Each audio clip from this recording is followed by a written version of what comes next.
और जहाँ तक सरकार का सवाल है कि सरकार जो आंकड़े प्रस्तुत करती है सब फर्जी आंकड़े हैं। सरकार जनविश्वास से चलती है, अखबार से नहीं चलती, न सरकार मीडिया के सहारे चलती है। लोग सरकार को महसूस करते हैं और उसके चलते मैं कह सकता हूँ कि समाज का कोई वर्ग ऐसा नहीं है जो इस सरकार में खुश हो। मोदी का परिवार कहाँ है, मोदी जी का परिवार कैसा है उस पर व्यक्तिगत टिप्पणी नहीं करना चाहूँगा, लेकिन कुल मिलाकर के उन्होंने अपनी पत्नी के साथ इंसाफ नहीं किया।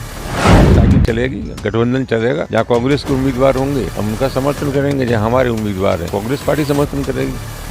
मायावती जी हर काम वो करेंगी जिससे बीजेपी को लाभ हो। अभी राज्यसभा के चुनाव हुए, उनका एकमात्र विधायक उसने भी बीजेपी को वोट दिया है, तो लगता नहीं है, लेकिन अगर आ जाए तो खुशी होगी, गठबंधन मजबूत होगा। हमारे अनुभव अच्छे नहीं है। 2019 के लोकसभा चुनाव में भी अखिलेश यादव ने अपनी शर्तों पर नहीं, मायावती की शर्तों पर गठबंधन किया और जो सीटें वो चाहती थी उनको दिया। मायावती जी ने गठबंधन को तोड़ दिया। अखिलेश यादव का जो अनुभव है वो अच्छा नहीं। अगर कहीं से कोई प्रस्ताव आएगा तो पार्टी विचार करेगी। नमस्कार दोस्तों, मैं हूं दिनेश राय और दोस्तों आज हमारे साथ हैं श्री रामजीलाल सुमन जी, जो हाल ही में समाजवादी पार्टी की तरफ से राज्यसभा सांसद चुने गए हैं। तो आइए इनसे आने वाले लोकसभा चुनाव को लेकर चर्चा करते हैं। पहले आपको बहुत बहुत शुभकामनाएं। धन्यवाद धन्यवाद। सांसद जी, अखिलेश यादव जी पीडीए को लेकर बहुत बड़ा नारा दे रहे हैं और वह कह रहे हैं कि पीडीए ही एनडीए को हराएगा। इसके साथ ही वह जहां भी जाते बाबा साहब को लेकर वो चल रहे हैं, बाबा साहब की बातें करते हैं और पीडीए खासकर दलितों और सभी समाजों पर वो खासकर विशेष ध्यान दे रहे हैं, लेकिन वे कहीं ना कहीं अगड़े को लेकर भी अपनी बात। देखिए, ऐसा है, समाज के सभी वर्गों में असंतोष है और जहाँ तक सरकार का सवाल है कि सरकार जो आंकड़े प्रस्तुत करती है सब फर्जी आंकड़े हैं। सरकार जनविश्वास से चलती है, अखबार से नहीं चलती, न सरकार मीडिया के सहारे चलती है। लोग सरकार को महसूस करते हैं और उसके चलते मैं कह सकता हूँ कि समाज का कोई वर्ग ऐसा नहीं है जो इस सरकार में खुश हो। राज्यसभा में समाजवादी पार्टी के कुछ विधायकों ने समाजवादी पार्टी के खिलाफ क्रॉस वोटिंग की थी और कहीं ना कहीं उन्होंने समाजवादी पार्टी और अखिलेश यादव जी के ऊपर इल्जाम भी रखे थे।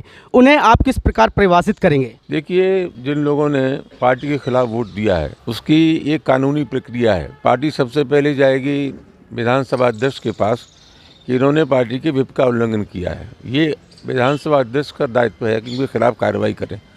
अगर वहाँ से लगता है हमको कोई इंसाफ नहीं मिल रहा है तो हम दूसरा कानूनी रास्ता अख्तियार करेंगे। मोदी जी कह रहे हैं इस बार 400 पार, क्या 400 पार इस बार मैजिक फिर से चल पाएगा? ये मोदी तय थोड़े करेंगे, जो जनता तय करेगी। वो तो ये कह रहे हैं कि जनता हमारे साथ है। वो क्या कह रहे हैं उनकी बात छोड़िए, लेकिन कुल मिला करके अभी 1.5 महीने में चुनाव होने वाला है, पता चल जाएगा जनता किसके साथ है। हाल ही में अभी जो बिहार में रैली हुई है वहाँ पर लालू प्रसाद यादव जी ने परिवारवाद के ऊपर कुछ टिप्पणी ली थी जो कि मोदी को लेकर दी थी। बीजेपी ने इस बात को अपना चुनावी तरीका बना लिया और सभी बीजेपी के जो बड़े बड़े नेता हैं उन्होंने लिख लिया है मोदी का परिवार। मोदी का परिवार कहाँ है? पिछली बार जिस प्रकार उन्होंने लिखा था चौकीदार, जब एक कैंपेन चलाया गया था कांग्रेस पार्टी की तरफ से कि चौकीदार ही चोर है, तो सबने ये लिखा था मैं भी चौकीदार। तो इस बार मोदी का परिवार, क्या ये कुछ विपरीत हो सकता है? मोदी जी का परिवार कैसा है उस पर व्यक्तिगत टिप्पणी नहीं करना चाहूँगा, लेकिन कुल मिलाकर के उन्होंने अपनी पत्नी के साथ इंसाफ नहीं किया। क्या आगरा में इस बार साइकिल चल पाएगी? लोकसभा चुनाव को लेकर आपकी क्या तैयारी है, क्या रणनीतियाँ हैं? हम तो आशान्वित हैं कि साइकिल चलेगी, गठबंधन चलेगा, जहाँ कांग्रेस के उम्मीदवार होंगे हम उनका समर्थन करेंगे, जहाँ हमारे उम्मीदवार हैं वो कांग्रेस पार्टी समर्थन करेगी और गठबंधन का जो धर्म है उसका हम निर्वाह करेंगे। बीएसपी का अभी तक कोई भी ऑफिशियल अनाउंस नहीं है कि वह गठबंधन में आ रही है और जहां तक बीएसपी उत्तर प्रदेश में एक बड़े तबके पर अपना नजर रखती है, गठबंधन में ना आने पर क्या कुछ फर्क पड़ सकता है? क्या बीएसपी गेम चेंजर हो सकती है? ये फैसला तो बीएसपी करना है, हमको तो करना नहीं है, लेकिन अब तक जो लक्षण हैं और जो अनुभव रहे हैं उसके चलते मुझे नहीं लगता कि बीएसपी गठबंधन में आएगी। मायावती जी हर काम वो करेंगी जिससे बीजेपी को लाभ हो। अभी राज्यसभा के चुनाव हुए, उनका एकमात्र विधायक उसने भी बीजेपी को वोट दिया है, तो लगता नहीं है, लेकिन अगर आ जाए तो खुशी होगी, गठबंधन मजबूत होगा। क्या अखिलेश यादव जी अपनी तरफ से आग्रह करेंगे बीएसपी पार्टी को अपने साथ जोड़ने के लिए, इंडिया गठबंधन से जोड़ने के लिए? हमारे अनुभव अच्छे नहीं है। 2019 के लोकसभा चुनाव में भी अखिलेश यादव ने अपनी शर्तों पर नहीं, मायावती की शर्तों पर गठबंधन किया और जो सीटें वो चाहती थी उनको दिया।